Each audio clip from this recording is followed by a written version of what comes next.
ഇത് നമ്മുടെ മധുകുന്നുമ്മ കാറ്റാടിപ്പാറയിലേക്കുള്ള വഴിയാണ്. അരൂരിൽ നിന്ന് നേരിട്ട് കാണുന്ന മധുകുന്നുമ്മിലെ കാറ്റാടിപ്പാറ. അപ്പോൾ അടിപൊളി സ്ഥലമാണ് ഇവിടെ. ഇപ്പോൾ എല്ലാവർക്കും വന്ന് കാണാം. കാട്ടിൻ്റെ ഉള്ളിൽ കൂടി പോകുന്ന വഴിയാണിത്. നല്ല വഴികളും മോശമൊന്നുമില്ല, നല്ല വഴികളാണ്. തെറ്റിപ്പോയാൽ പോക്കാണ് കാര്യം. അപ്പോൾ ശ്രദ്ധിച്ചോളുക. അടിപൊളി വ്യൂണ് കണ്ട ഫാമിലി ആയിട്ട് കുട്ടികളായിട്ടൊക്കെ ഇവിടെ കാണാൻ വരുന്നുണ്ട്. നല്ല പാറയാണ്, പാറയിൽ വെള്ളക്കെട്ടുണ്ട്, ഒഴുക്കുണ്ട്. ഉദയനൻ്റെ കാലടിയാണ് കുട്ടികൾ ഇവിടെ കാണിച്ചു തരുന്നത്. കണ്ട നല്ല കാലിൻ്റെ അതേ ഷേപ്പാണ് ഉള്ളത്, ഷേപ്പ് തന്നെ കിട്ടുന്നുണ്ട്. ഉദയനൻ്റെ കാലടിയാണെന്ന് പറയപ്പെടുന്നത്. അപ്പോൾ ഒരുപാട് കാണാനുണ്ട് ഇവിടെ, നല്ല വ്യൂ ആണ്.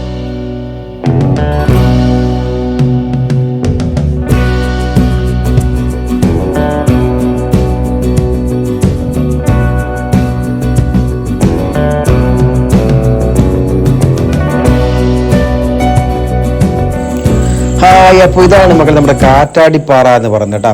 അരൂരിൽ നിന്ന് നോക്കിയാൽ മധുകുന്നിൻ്റെ മുകളിലുള്ള കാറ്റാടിപ്പാറ എന്ന് പറയുന്ന സാധനമാണിത്. അടിപൊളി വ്യൂ ആണ്. ഇവിടെ നോക്കിയാൽ നമുക്ക് എവിടെയും കാണാം. ഇവിടെ നമുക്ക് കുറച്ച് ചപ്പുണ്ട്, ഇത് ഊരിയിട്ട് നമുക്ക് കാറ്റ് തെറിഞ്ഞ് നോക്കാം. ഇതെങ്ങോട്ട് പോകുന്നു നോക്കിക്കോ. എന്താ തിരിച്ചു വരുന്നത്, നമ്മൾ എറിയുന്നത് ആ സ്പോട്ടിൽ ഇങ്ങോട്ട് തിരിച്ചു വരുന്നത്. അതാണ് ഈ കാറ്റാടിപ്പാറ എന്ന് പറയുന്നത്.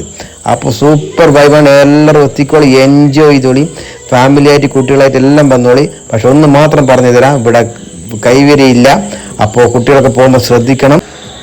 ഇതിൻ്റെ ലൊക്കേഷൻ വരുന്നത് മലയാളപ്പുഴയിൽ കൊല്ലിക്കൂടി വരാം, പിന്നെ കക്കട്ട് മധുകുന്ന് വഴി കൂടി വരാം. അപ്പോൾ ശ്രദ്ധിച്ചാൽ നല്ല വഴി കൂടി തന്നെ തിരിച്ചു വരാം.